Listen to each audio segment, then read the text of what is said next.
అయితే ఇప్పుడు ఒక ఇంజెక్షన్ వచ్చింది, చాలా మిరాకిల్స్ చేస్తది. ఒక ఇంజెక్షన్ తీసుకుంటే హార్ట్ అటాకే రాదు. ఏంటి మ్యామ్ అది? సో అది కొద్దిగా మిస్నోమర్ ఉంది అది.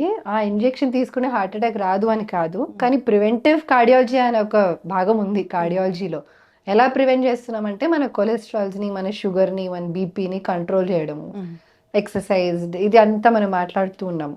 Daily exercise, healthy food habits అవన్నీ. సో ఇప్పుడు ఈ ఇంజెక్షన్స్ వచ్చేసి కొలెస్ట్రాల్ని లోవర్ చేసే ఇంజెక్షన్స్ ఈ మధ్యన చాలా చాలా పొటెంట్ ఇంజెక్షన్స్, చాలా ఎఫెక్టివ్ ఇంజెక్షన్స్ వచ్చాయి. సో అవేంటంటే ఇన్క్లిసరాన్ అని ఒక మాలిక్యూల్, అదేంటంటే ఒక స్మాల్ ఇంటర్ఫియరింగ్ ఆర్ఎన్ఏ ఒక మాలిక్యూల్ ఉంది. అది మన బ్లడ్లో, మన బాడీలో కొన్ని రిసెప్టర్స్ ఉంటాయి కొలెస్ట్రాల్వి.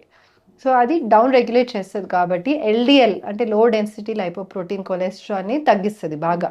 సో మీరు వినే ఉంటారు స్టాటిన్స్ అనేది. సో మనకి టార్గెట్స్ ఉంటాయి అన్నమాట, ఎల్డిఎల్ టార్గెట్స్. ఒకవేళ పేషెంట్ వాళ్ళ టార్గెట్ అచీవ్ అవ్వట్లేదు with high dose of statin, so then we go to next steps.